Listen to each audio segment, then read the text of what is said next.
Hello sa inyong lahat. Ako si Arian. Ikinagagalak ko kayong makilala. Kamakailan lamang, mayroon akong nabasa na isang sanaysay patungkol sa isang sundalo sa Myanmar na nagpupursige sa pagpapalaganap ng ebanghelyo sa mga taga-nayon, sa lugar kung saan siya nakatalaga sa unang hanay ng labanan.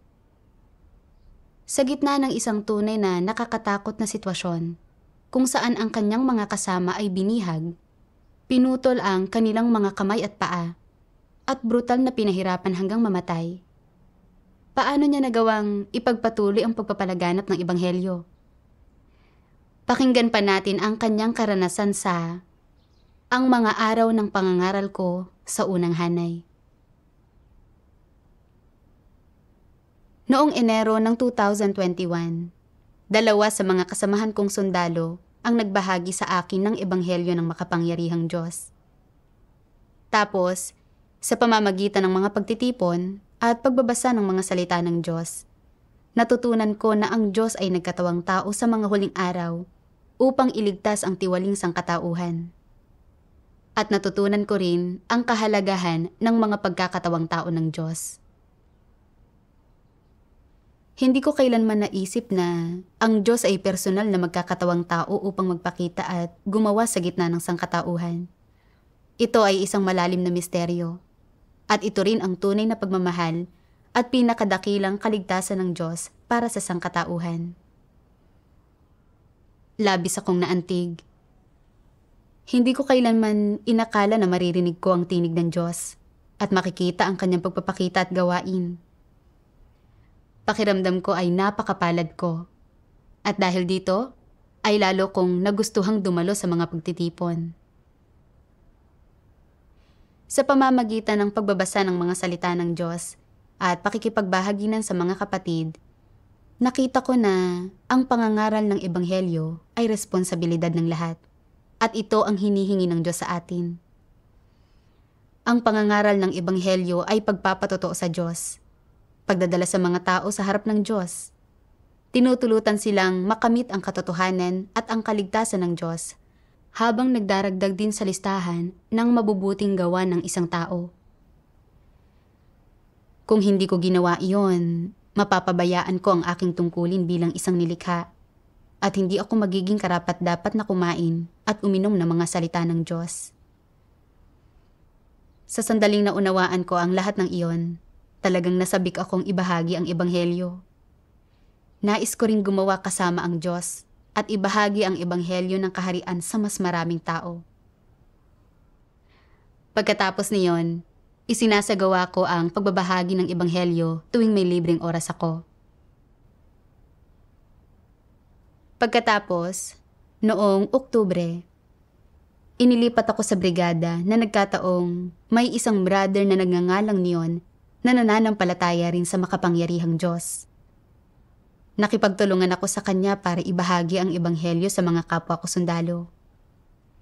Minsan, inimbitahan ko ang humigit kumulang 20 pang sundalo na dumalo at makinig sa sermon namin. At nagpatotoo kami ni Brother Neon sa kanila tungkol sa gawain ng makapangyarihang Diyos sa mga huling araw. Sa pamamagitan ng paghahanap at pagsisiyasat, tinanggap ng humigit kumulang 20 na mga sundalong ito ang ebanghelyo sa huli. Natuwa ako at nagkaroon ako ng higit na kumpiyansa sa pagbabahagi ng ebanghelyo. Panahon iyon ng digmaang sibil sa Myanmar nang inilipat ako sa unang hanay. Nakita ko ang ilang larawan ng mga sibilyan na nabubugbog at nasusugatan. At sinabi rin sa amin ng ilan sa mga nailigtas mula sa mga kampo ng kalaban na pagkatapos nilang mahuli, kailangan nilang magluto para sa mga sundalong kaaway. At pinaglalaban-laban din sila ng mga sundalong iyon. Binabaril at pinapatay ng mga ito ang mga tumanggi. Nasunog din ang ilang bahay ng mga sibilyan dahil sa bakbakan. At kinailangan nilang manirahan ang nagtatago sa gubat. At sa tuwing nakikipaglaban ang mga sundalo o inaatake ang isang pamayanan, may mga sugatang pinapauwi at nauospital. Lubos akong nakisimpatya sa kanila nang makita ko ang lahat ng iyon. Iniisip ko, malamang ay hindi sila nananampalataya sa Diyos.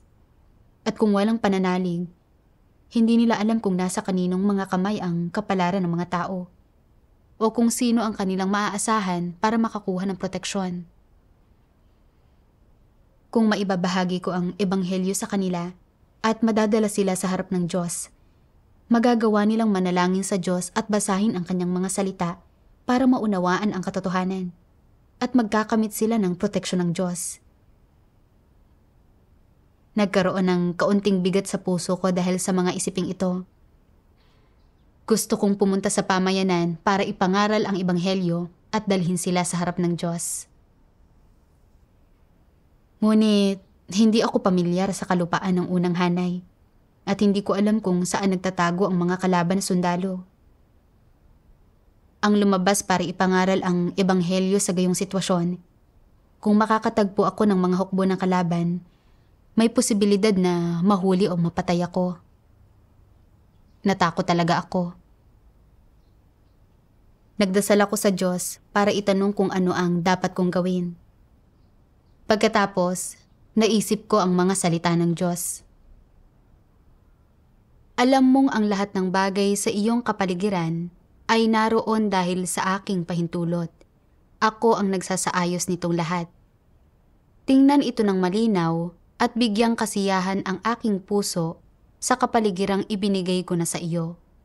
Huwag matakot. Ang makapangyarihang Diyos ng maraming hukbo ay tiyak na sa iyo. Siya ay nasa inyong likuran at siya ang inyong sanggalang. Napagtanto ko na natatakot akong lumabas at ipangaral ang ebanghelyo at mahuli o mapatay ng mga puwersa ng kaaway dahil wala akong tunay na pagkaunawa sa walang hanggang kapangyarihan ng Diyos at sa kanyang paghahari sa lahat, at wala akong pananalig. Natutunan ko rin na lahat ng sitwasyong ito na kinaharap ko araw-araw, malaki at maliit, ay lahat pinamumunuan at isinaayos ng Diyos. Madakip man ako o hindi ng kaaway ay nasa mga kamay rin ng Diyos. Gaano man kadelikado ang sitwasyon, kung hindi ito pahihintulutan ng Diyos, hindi nila ako makukuha. At kung isang araw ay talagang makuha ako ng kalaban, mabuhay man ako o mamatay, ay ganap na nakasalalay sa Diyos. Dapat akong magpasakop sa sitwasyong itinakda ng Diyos. Ang mailipat sa unang hanay ay naglalaman din ng mabuting kalooban ng Diyos. Naninirahan sa gayon kamapanganib na kapaligiran ang mga sibilyan doon, nang walang sino man na nagbabahagi ng ebanghelyo sa kanila. Hindi pa nila narinig ang tinig ng Diyos. Marahil ay may mga tao roon na gustong iligtas ng Diyos. Dapat kong isaalang-alang ang kalooban ng Diyos, ipangaral ang ebanghelyo at magpatotoo sa Diyos upang madala sila sa harap ng Diyos. Nang mapagtanto ko ito, hindi na ako sobrang natakot. Nadama kong handa akong sumandal sa Diyos at mangaral ng ebanghelyo sa kapaligirang iyon. Pagkatapos ay nagsimula akong mangaral ng ebanghelyo sa mga lokal na mamamayan. Pero naharap ako sa mga panibagong suliranin. Ang mga tao roon ay nagsasalita ng wikang Day. Simple at pang-araw-araw na pananalita lang ang alam ko, tulad ng kumain ka na ba at saan ka pupunta. Hindi ko kayang ibahagi sa kanila ang ebanghelyo. Nabalisa talaga ako. Gusto kong mangaral, pero hindi ko alam ang wika at talagang nahirapan ako. Nanalangin ako sa Diyos. Diyos ko, gusto kong ibahagi ang ebanghelyo, pero hindi ko alam ang wika. Gabayan mo po ako at naway magbukas ka ng isang landas para sa akin. Minsan, sa isang online na pagtitipon, nagbahagi ang isang sister ng isang sipi ng mga salita ng Diyos na talagang nakatulong sa akin.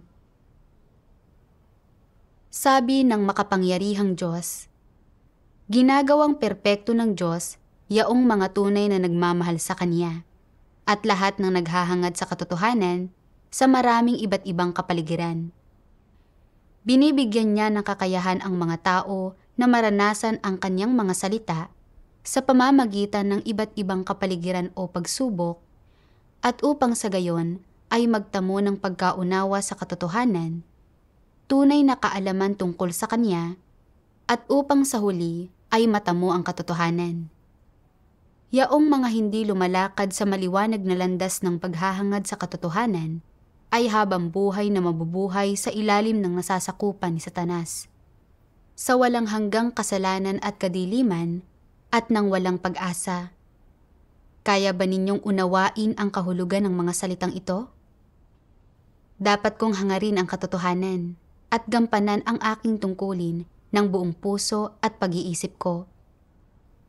Kapag nahaharap ka sa isang tungkulin at ipinagkakatiwala ito sa iyo, huwag mong isipin kung paano iiwasan ang pagharap sa mga paghihirap. Kung mahirap harapin ang isang bagay, huwag mo itong isa-isang tabi at baliwalain. Dapat mo itong harapin.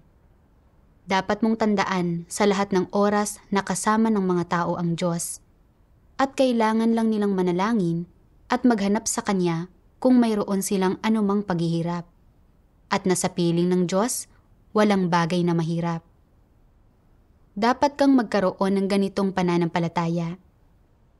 Yamang nananampalataya ka na ang Diyos ang namumuno sa lahat ng bagay, bakit nakararamdam ka pa rin ng takot kapag may nangyayari sa iyo at nawala kang anumang maaasahan?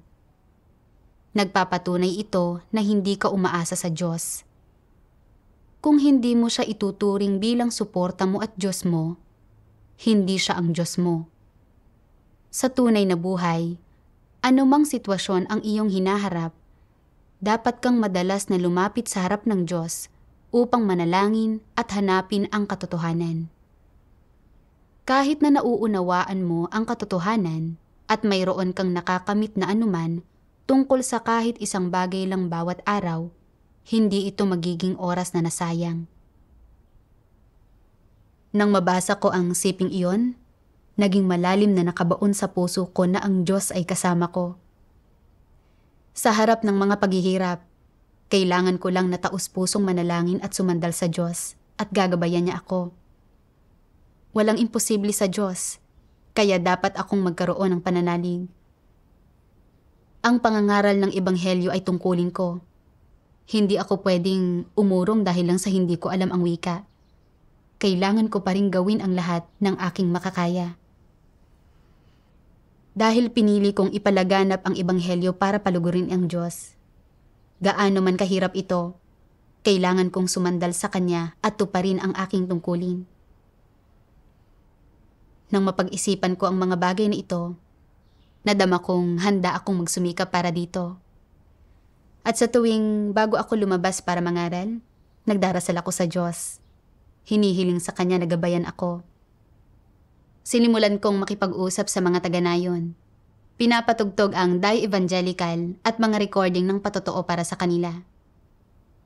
Habang pinatutugtog ang mga ito, nakikinig din ako ng mabuti. At kapag tapos na ang recording, nakikipagbahaginan ako sa mga tao at nagdaragdag ng kaunti gamit ang die na natutunan ko na. Pagkatapos gumawa sa gayong paraan sa loob ng 2 o 3 araw, 9 na tao ang tumanggap sa Ebanghelyo. Lubos akong nagpapasalamat sa Diyos at nagkaroon ako ng higit na pananampalataya na ipalaganap ang Ebanghelyo. Isang araw, nag-post ang mga hukbo ng kalaban ng video sa WeChat. Nakita ko na pagkatapos mahuli ang aming mga sundalo, pinapahirapan nila ang mga ito. Ang ilan sa mga ito ay pinutulan ng mga kamay. Ang ilan ay pinutulan ng mga paa. At nilalaslas nila ang lalamunan ng mga ito, tulad ng pagkatay sa isang baboy. Kinukuha pa nga nila ang mga puso ng mga ito gamit ang mga kutsilyo. Nang makita ko iyon, natakot talaga ako. Iniisip ko, gabi-gabi akong pumupunta sa pamayanan para ibahagi ang Ebanghelyo. Mabibihag ba ako ng kaaway? Kung mahuhuli nga nila ako, paano kung abusuhin nila ako tulad ng ginawa sa ibang sundalo? O pahirapan ako hanggang sa mamatay? Nang maisip ko ito, natakot akong lumabas at mangaral ulit. Napagtanto ko noon na wala ako sa tamang kalagayan. Kaya't nagdasal ako at inialay ang puso ko sa Diyos. Hinihiling sa Kanya na gabayan ako. Kalaunan, nabasa ko ang isang sipi ng mga salita ng Diyos na nagbigay sa akin ng kaunting kumpiyansa at lakas. Sabi ng mga salita ng Diyos, ginagawa ng Diyos ang gawain ng pagpeperpekto sa mga tao at hindi nila ito nakikita, hindi ito nadarama. Sa gayong mga sitwasyon, kinakailangan ang iyong pananampalataya. Kinakailangan ang pananampalataya ng mga tao kapag may isang bagay na hindi nakikita ng mata lamang, at kinakailangan ang iyong pananampalataya kapag hindi mo mapakawalan ang iyong sariling mga kuro-kuro. Kapag hindi malinaw sa iyo ang gawain ng Diyos, ang kinakailangan mong gawin ay manampalataya at manindigan at tumayong saksi. Nang umabot si Job sa puntong ito, nagpakita sa kanya ang Diyos at nangusap sa kanya. Ibig sabihin, sa pananampalataya mo lamang makikita ang Diyos. At kapag mayroon kang pananampalataya, gagawin kang perpekto ng Diyos. Kung walang pananampalataya, hindi niya ito magagawa. Ipagkakaloob sa iyo ng Diyos ang anumang inaasam mong makamtan. Kung wala kang pananampalataya, hindi ka magagawang perpekto at hindi mo makikita ang mga kilos ng Diyos, lalo na ang kanyang pagiging makapangyarihan sa lahat. Kapag nananampalataya kang makikita mo ang kanyang mga kilos sa iyong praktikal na karanasan, magpapakita sa iyo ang Diyos at bibigyang liwanag at gagabayan kanya sa iyong kalooban. Kung wala ang pananampalatayang iyon, hindi iyan magagawa ng Diyos. Kung nawala na ang pag-asa mo sa Diyos, paano mo mararanasan ang kanyang gawain? Kung gayon, kapag lamang mayroon kang pananampalataya at hindi ka nagkikimkim ng mga pagdududa sa Diyos, kapag lamang mayroon kang tunay na pananampalataya sa Kanya, anuman ang gawin niya, saka Kanya bibigyang liwanag at tatanglawan sa iyong mga karanasan, at saka mo pa lamang makikita ang Kanyang mga kilos. Nakakamtan ang lahat ng ito sa pamamagitan ng pananampalataya. Nakakamtan lamang ang pananampalataya sa pamamagitan ng pagpipino, at kapag walang pagpipino, hindi magkakaroon ng pananampalataya. Ano ang tinutukoy ng salitang pananampalataya? Ang pananampalataya ay ang tunay na paniniwala at tapat na pusong dapat taglayin ng mga tao kapag hindi nila nakikita o nahahawakan ng isang bagay. Kapag ang gawain ng Diyos ay hindi naaayon sa mga kuro-kuro ng tao, kapag hindi ito kayang abutin ng tao. Ito ang pananampalatayang binabanggit ko. Natutunan ko na kapag nahaharap tayo sa mga pagsubok at paghihirap, kung wala tayong pananalig at hindi tayo aktibong nakikipagtulungan, hindi makakagawa sa atin ang Diyos at hindi niya tayo magagawang perpekto. Kapag mas hindi natin nakikita ang isang bagay, mas lalong kailangan nating magkaroon ng pananalig sa Diyos. At ang tanging paraan para magkaroon ng pananalig ay ang dumaan sa mga pagsubok. Ang magbahagi ng ebanghelyo habang nakikipaglaban sa unang hanay. Ang maharap sa panganib na mabihag ng mga hukbo ng kaaway ay isang pagsubok, isang hamon sa akin. Wala akong katotohanan at wala akong tunay na pagkaunawa sa walang hanggang kapangyarihan at kataas-taasang kapangyarihan ng Diyos. Hindi ako tunay na naniwala na ang Diyos ang naghahari sa lahat, kaya wala akong pananalig. Nahaharap sa isang mapanganib na kapaligiran habang ipinangangaral ang ebanghelyo. Natakot akong mabihag at mapahirapan hanggang mamatay, kaya hindi ako nangahas na lumabas at mangaral. Hindi ko tunay na maibigay ang puso ko sa Diyos. Sa katunayan, isinasaayos ng Diyos ang ganitong uri ng sitwasyon upang maibigay niya sa akin ang higit pang katotohanan. Upang mahanap ko ang katotohanan, maisagawa ito, at makilala ang walang hanggang kapangyarihan ng Diyos, ang kanyang paghahari sa kapalaran ng sangkatauhan, at ang katunayan na ang buhay at kamatayan ko ay nasa mga kamay niya. Ngayong nahaharap ako sa ganoong uri ng mapanganib na kapaligiran, kailangan kong tunay na maranasan at malampasan ito, at iyon ang tanging paraan para makita ko ang mga gawa ng Diyos at magkaroon ako ng tunay na pananalig. Sa sandaling naunawaan ko ang kalooban ng Diyos, sumigla ng husto ang puso ko at hindi na ako gaanong natakot. Kalaunan, nabasa ko ang isa pang sipi ng mga salita ng Diyos na mas lalo pang nakapagbibigay motibasyon. Sabi ng makapangyarihang Diyos, may plano ang Diyos para sa kanyang bawat tagasunod. Ang bawat isa sa kanila ay may kapaligiran na iniaayos ng Diyos para sa tao, para isagawa ang kanyang tungkulin, at mayroong biyaya at pabor ng Diyos na dapat tamasahin ng tao sa kanya. Mayroon din siyang mga espesyal na sitwasyon na binalangkas ng Diyos para sa tao at maraming pagdurusang kailangan nilang maranasan. Hindi ito isang madaling paglalakbay na gaya ng iniisip ng tao. Bukod pa riyan, kung kinikilala mo na isa kang nilikha, dapat mong ihanda ang iyong sarili na magdusa at magbayad ng halaga alang-alang sa pagtupad ng iyong responsibilidad na ipalaganap ang ebanghelyo at alang-alang sa maayos na pagganap sa iyong tungkulin.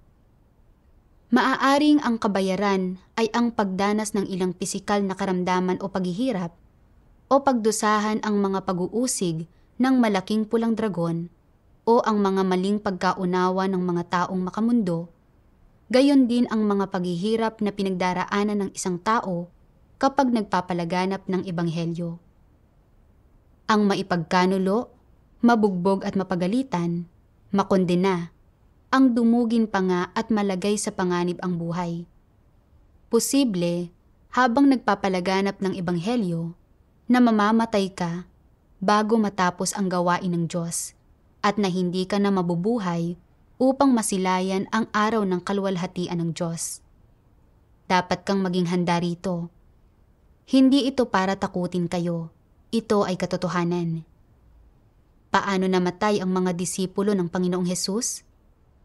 Sa mga disipulo, may mga pinukol ng bato, ipinakaladkad sa kabayo, ipinakong patiwarik, pinaghiwa-hiwalay ng 5 kabayo ang katawan.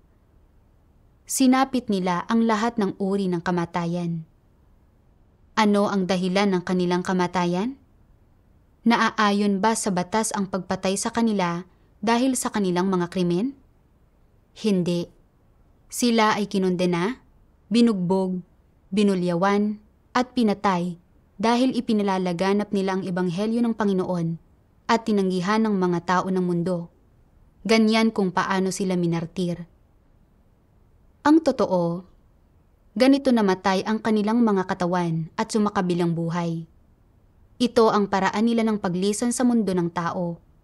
Ngunit hindi nangangahulugan iyon na ganoon rin ang kanilang kinahinatnan. Ano man ang paraan ng kanilang kamatayan at paglisan, o kung paano man ito naganap, hindi ito ang paraan ng Diyos sa pagtukoy sa pangwakas na mga kahihinatnan ng mga buhay na iyon, ng mga nilikhang iyon. Ito ay isang bagay na dapat mong malinaw na makita. Sa kabaligtaran, ginamit nila mismo ang mga kaparaan ng iyon upang kondenahin ang mundong ito at upang magpatotoo sa mga gawa ng Diyos. Ginamit ng mga nilikhang ito ang kanilang napakahalagang buhay. Ginamit nila ang huling sandali ng kanilang buhay upang magpatotoo sa mga gawa ng Diyos, upang magpatotoo sa dakilang kapangyarihan ng Diyos, at upang ipahayag kay Satanas at sa mundo na tama ang mga gawa ng Diyos, na ang Panginoong Hesus ay Diyos, na siya ang Panginoon at ang nagkatawang taong laman ng Diyos. Kahit hanggang sa huling sandali ng kanilang buhay, hindi nila kailanman itinatwa ang pangalan ng Panginoong Hesus. Hindi ba ito isang anyo ng paghatol sa mundong ito? Ginamit nila ang kanilang mga buhay upang ipahayag sa mundo upang tiyakin sa mga tao na ang Panginoong Hesus ay ang Panginoon, na ang Panginoong Hesus ay Kristo, na siya ang katawang tao ng Diyos, na ang gawain ng pagtubos na ginawa niya para sa buong sangkatauhan ay nagpapahintulot sa sangkatauhan na patuloy na mabuhay. Hindi nagbabago ang katotohanan ito magpakailanman.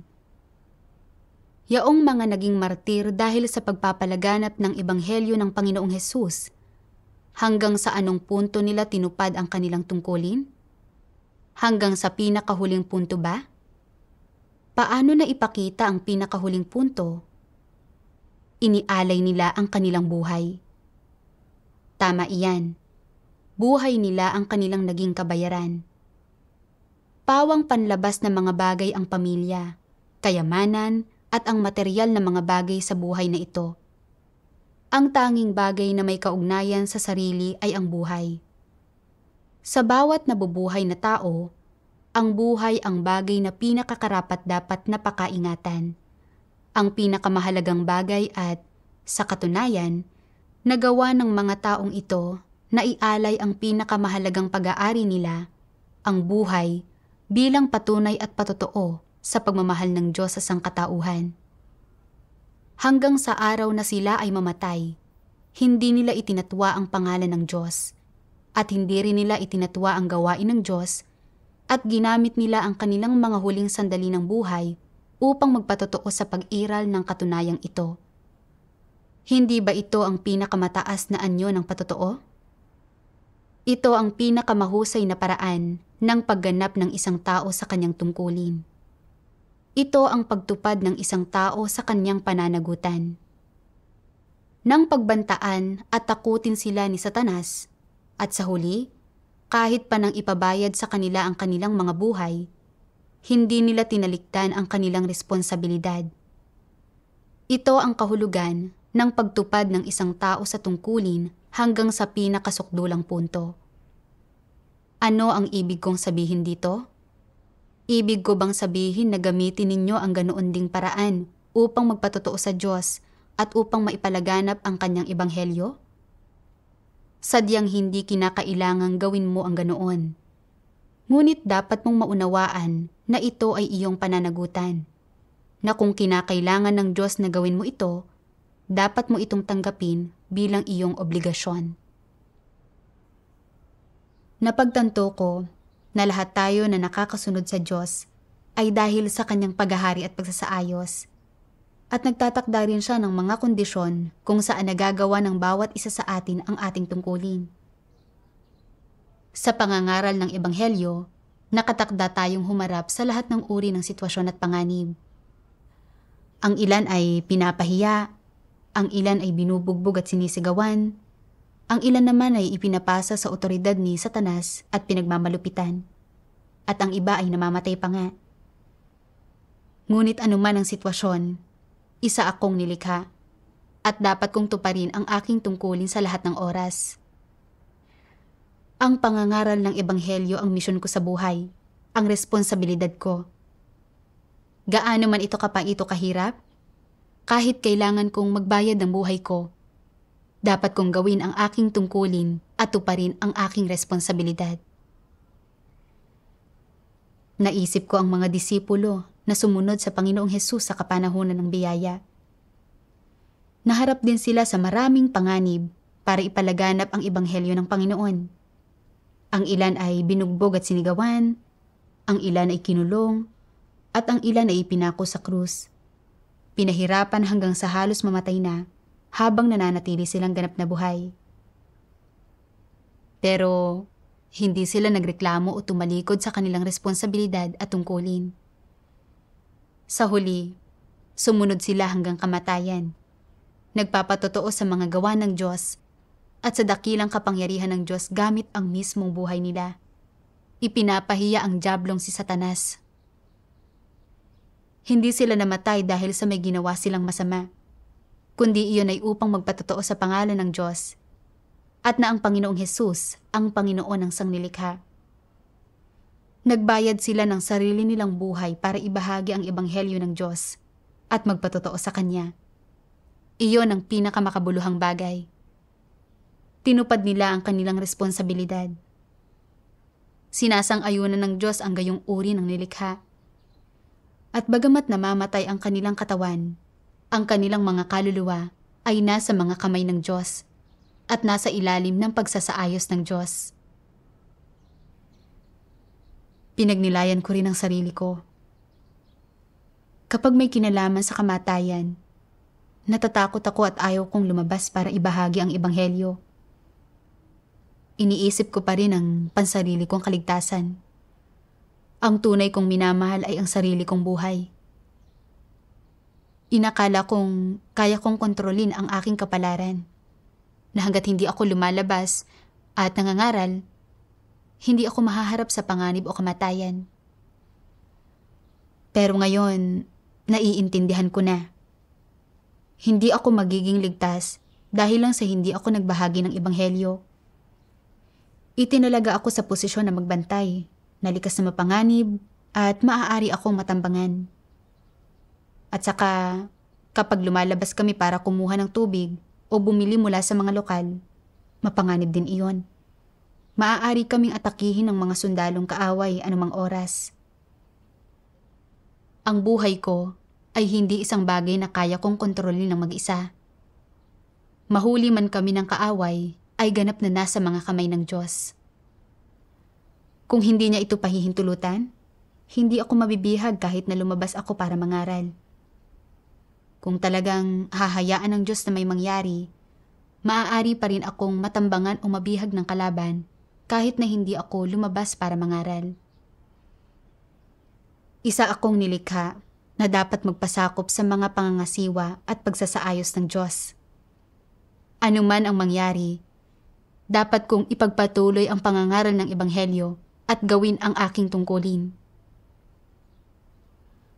Kung palagi akong magdadahilan para hindi maibahagi ang ebanghelyo at hindi makapagpatotoo sa Diyos, hindi ginagawa ang aking tungkulin, mabubuhay pa rin ako sa laman. Subalit para sa Diyos, mawawalan ako ng silbi bilang isang nilikha at magiging walang saysay ang buhay ko. Sa huli, palalayasin ako ng Diyos at hindi ako maliligtas. Sa unang hanay, mapanganib ang lumabas para mangaral sa mga pamayanan. Pero alang-alang sa pagpapalaganap ng ebanghelyo ng Diyos at pagpapalawig dito, hindi ako pwedeng kumapit sa buhay. Bagkus ay dapat kong harapin ng tama ang posibilidad ng kamatayan. At kung kinakailangan, magbayad ng buhay ko para makapagpatuloy sa pangangaral. Nang sa gayon, matutupad ang responsibilidad ko. Iyon ang patotoo, at iyon ang pinakamainam na paraan para magawa ang tungkulin ko. Naunawaan ko rin na isa akong nilikha at tagasunod ng Diyos. Kahit anong mapanganib na sitwasyon ang kakaharapin ko, ang pagpapalaganap ng ebanghelyo ang misyon ko sa buhay at isang tungkuling dapat kong tuparin. Hinding-hindi ako pwedeng tumigil sa pagbabahagi ng ebanghelyo anumang oras. Pagkatapos niyon, may dalawa pa akong brother, sina Nicolas at Arthur, na napasama ko sa akin sa pangangaral. Isang araw, pumunta kami sa isang pamayanan at 10 tao ang dumating para makinig sa aming pangangaral. Nakipagbahaginan kami sa kanila tungkol sa kung paano magiging protektado sa mga sakuna. Palaki ng palaki ang mga sakuna ngayon. Tulad dito, kung saan palagi kaming nasa digmaan at ang tubig ay nabahira na ng dugo. Nariyan din ang pandemya. Sa lahat ng sakunang ito, sino ba talaga ang makapagliligtas sa atin? Tanging ang tagapagligtas, ang nag-iisang tunay na Diyos na lumikha ng langit at lupa at lahat ng bagay ang makapagliligtas sa atin. Pagkatapos, nagpatugtog kami ng ilang recording ng mga sermon para sa kanila na tumatalakay tungkol sa bakit isinisilang, tumatanda, nagkakasakit at namamatay ang mga tao. Kung paano matamo ang proteksyon ng Diyos sa mga sakuna, kung paano tinitiwali ni Satanas ang mga tao, at kung paano gumagawa ang Diyos para iligtas ang sangkatauhan. Mayroon ding ilang sipi ng mga salita ng makapangyarihang Diyos. Narito ang mga tunay na nangyari. Bago umiral ang mundo, ang arkanghel ang pinakadakila sa mga anghel sa langit. Mayroon itong kapangyarihan sa lahat ng anghel sa langit. Ito ang awtoridad na ibinigay rito ng Diyos. Maliban sa Diyos, ito ang pinakadakila sa mga anghel sa langit. Kalaunan, matapos likhain ng Diyos ang sangkatauhan, sa lupa naman ay nagsagawa ng mas malaki pang pagtataksil ang arkanghel laban sa Diyos.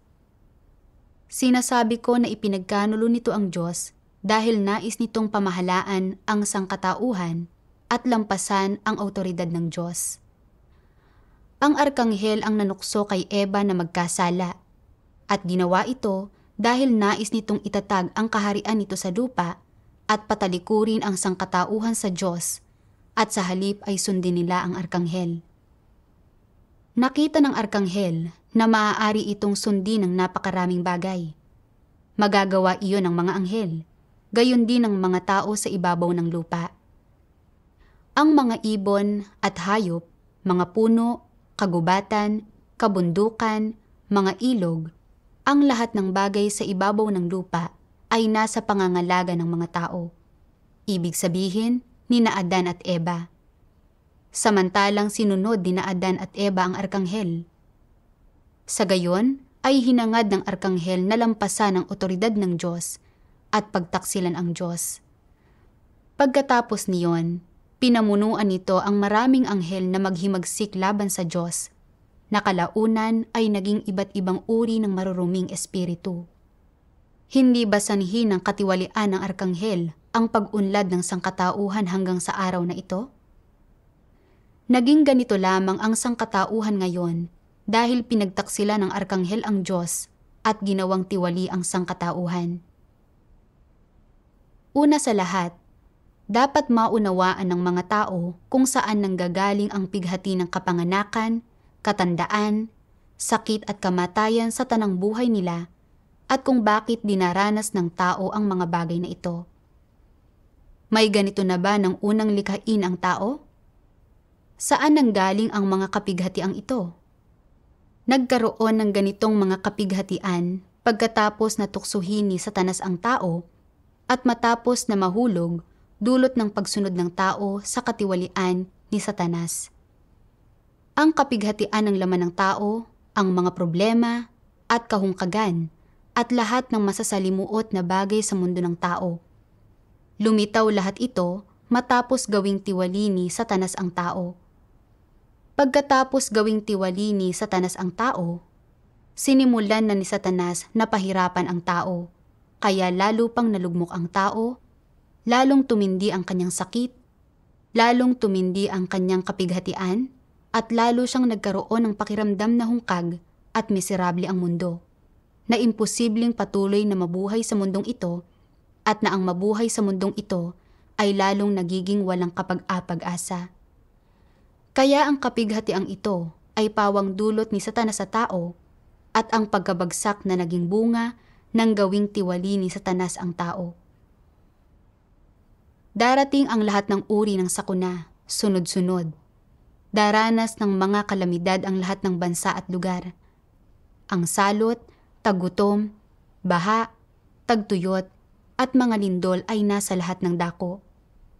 Ang mga sakunang ito ay hindi lamang nangyayari sa isa o dalawang lugar, ni matatapos ang mga iyon sa loob ng isa o dalawang araw. Pagkos, kakalat ang mga iyon sa palawak ng palawak na lugar at titindi ng titindi. Sa loob ng panahong ito, lilitaw ng sunod-sunod ang lahat ng uri ng mga salot na insekto at mangyayari ang kababalaghan ng kanibalismo sa lahat ng dako. Ito ang aking paghatol sa lahat ng bansa at mga bayan. Nakinig sila sa mga salitang ito at naisip na maganda ang mga ito. Sabi ng ilan, hindi pa kami nakarinig ng mga gayong salita. Kahanga-hanga ang mga ito, lubos na nakakaantig. Sabi naman ng ilan, maraming salamat sa pagpunta at sa pagbabahagi ng ebanghelyong ito na tinutulutan kaming marinig ang tinig ng Diyos. At sabi naman ng iba, sana bumalik kayo. Tinanggap ng 10 taong iyon ang ebanghelyo noong araw na iyon pagkatapos makinig. Sinabi ko sa kanila na babalik kami sa gabing iyon at hinikayat silang isama rin ang kanilang mga kaibigan at kamag-anak. Nagsama sila ng higit sa 100 tao ng gabing iyon. Matapos pakinggan ng mga taong iyon ang mga recording ng sermon at ang mga salita ng Diyos, tinanggap nilang lahat ang ebanghelyo at nangakong dadalo sila para makinig kapag may oras sila sa gabi. Masayang-masaya ako. Mula noon, patuloy kaming nangangaral sa umaga tuwing may oras kami at dinidiligan namin sila sa gabi. Pagkatapos ng pagdidilig, palihim kaming bumabalik sa aming mga pwesto. Matapos ang halos 1 buwan ng ganoon, lahat sila ay napakatatag sa kanilang mga pagtitipon at talagang nakatuon. Nagsasama rin sila ng ibang tao para makinig sa mga sermon. Parami ng parami ang tumanggap ng ebanghelyo. Nang makita ko ang kinalabasang ito, talagang natuwa at naantig ako. Ang kakayahan kong ipangaral ang ebanghelyo sa unang hanay at dalhin ang mga sibilyang iyon sa harap ng Diyos ay lahat dahil sa patnubay ng Diyos. At talagang napayapa ang pakiramdam ko. Isang gabi, pumunta ako sa pamayanan para diligan ang ilang bagong mananampalataya. Noong pabalik na ako, nakasalubong ko ang isang commander ng kumpanya na nagpapatrolya na may kagamitang pang night vision. Nakita niya ako. At sa pag-aakalang isa akong kaaway na dumating para tambangan sila, tinipon niya ang ilang sundalo para hulihin ako. Akmang magpapaputok na sana sila nang mabilis akong tumawag. Nakilala ako ni Brother Sean. Kung hindi ay nagpaputok na sana sila. Kinabukasan, sinabi sa akin ni Brother Sean, "Muntik ka nang mabaril kagabi. Buti na lang nakilala ko ang boses mo." Naantig talaga ako nang marinig ko iyon at nagdasal ako. Nagpapasalamat sa Diyos sa kanyang proteksyon. May naisip ako na mga salita ng Diyos. Ang puso't espiritu ng tao ay nasa kamay ng Diyos. Lahat ng tungkol sa buhay niya ay namamasdan ng mga mata ng Diyos. Naniniwala ka man dito o hindi, anuman at lahat ng bagay, buhay man o patay, ay lilipat, magbabago, mapapanibago, at maglalaho alinsunod sa mga iniisip ng Diyos. Ganito pinamumunuan ng Diyos ang lahat ng bagay. Nakita ko na ang Diyos ang nagahari at kumokontrol sa lahat. Ang puso at espiritu ng mga tao ay nasa mga kamay niya. Buhay man o patay ang isang bagay, lahat ay nag-iiba at nagbabago ayon sa mga iniisip ng Diyos. Kung mabubuhay man tayo o mamamatay, ay pinamumunuan at isinasaayos din ng Diyos.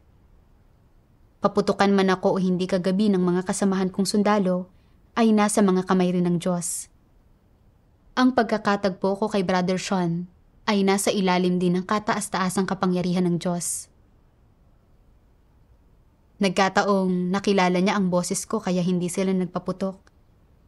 Lahat ito ay inorde ng Diyos. Talagang nagpapasalamat ako sa Diyos at labis na naantig. Nararamdaman ko ang pagmamahal at proteksyon ng Diyos sa akin. At nakita ko rin kung gaano kamangha-mangha ang kanyang mga gawa. Pagkatapos niyon, kami ng 2 brother na iyon ay nagpatuloy sa pagpunta sa pamayanan para ipalaganap ang ebanghelyo. Ibinahagi namin ang ebanghelyo sa 57 tao. Lahat sila ay sumapi sa iglesia. Talagang nagpapasalamat ako sa patnubay ng Diyos. Makalipas ang ilang panahon, halos tapos na ang pangangaral ng ebanghelyo sa lugar na iyon. At dahil dito, nag-isip ako kung saan sunod na pupunta. Ang kinalabasan, noong araw ding iyon, inilipat ang unit namin sa ibang pamayanan na may 2 nayon sa loob nito. Talagang masaya ako na patuloy akong nakakapangaral ng ebanghelyo sa isang bagong lugar. Mapanganib din talaga sa pamayanang iyon. Maaaring umatake ang mga hukbo ng kaaway anumang oras. Nakatuklas kami ng landmine pagkarating namin. Medyo natakot ako. Nangamba ako na magpapanggap na sibilyan ang mga hukbo ng kaaway at bigla na lang lilitaw mula sa kung saan. Kung kaunti lang kami o lalabas kami ng mag-isa, nang walang armas at makakatagpo namin sila, sasamantalahin nila ang pagkakataong patayin o hulihin kami. Pero pagkatapos ng karanasan ko sa dating lokasyon, nakita ko ang mga kamanghamanghang gawa ng Diyos at alam ko na ang pangangaral ng Ebanghelyo ay responsibilidad ko. Kahit anong mangyari, kailangan kong sumunod dito. Sa isiping iyon, hindi na ako gaanong napipigilan at patuloy akong lumalabas para ibahagi ang Ebanghelyo sa tuwing may oras ako. Pagpunta namin sa pamayanan, nagdala kami ng mga baril. Hindi nanghas na maging pabaya. Sinimulan naming ibahagi ang Ebanghelyo sa kinatawang pinuno ng nayon kasama ang kanyang asawa at ina. Pinapatugtog ang mga recording ng sermon para sa kanila. Tinatalakay ng mga recording na iyon ang tungkol sa kung paano nilikha ng Diyos ang langit at lupa at ang lahat ng bagay sa simula. Kung paano nagsimulang maging masamang sangkatauhan, gayon din ang mga sakuna at digmaan sa mga huling araw. At kung paanong ang mga ito ay mga tanda ng pagparito ng Panginoon. Bumalik na ang Panginoong Hesus sa katawang tao upang iligtas ang sangkatauhan. Siya ang Kristo ng mga huling araw, ang makapangyarihang Diyos. Ipinapahayag niya ang katotohanan, ginagawa ang gawain ng paghatol sa mga huling araw para dalisayin at iligtas ang sangkatauhan upang makatakas tayo sa kasamaan at makatakas sa mga sakuna. Makakamit lang natin ang pagliligtas ng Diyos at makakapasok sa kaharian ng langit kung lalapit tayo sa harap ng makapangyarihang Diyos. Nakinig sila sa patotoong ito at sinabi ng lahat na kahanga-hanga ito. Sinabi ng kinatawang pinuno ng nayon, "Kukuha lang ako ng notebook para isulat ang sinabi mo, para mas marami akong mababasa mamaya." Sabi ko, "Huwag kang mag-alala, babalik kami bukas. Maaari ka bang mag-imbita ng ibang tao na makikinig din?" Sumagot siya, "Maganda at tama yung sinasabi mo. Ako ang kinatawang pinuno ng nayon, kaya dapat kong tawagin ang mga taga-nayon para sama-sama nila itong pakinggan." Kinabukasan, nagsama siya ng iba pang tao para makinig sa sermon namin. Sa huli, 74 na tao mula sa 2 nayong iyon ang tumanggap sa gawain ng makapangyarihang Diyos sa mga huling araw. Talagang nagpapasalamat ako sa Diyos sa pagsasaayos sa akin na pumunta roon upang maibahagi ko ang Ebanghelyo at matupad ang aking tungkulin na siyang pagtataas ng Diyos.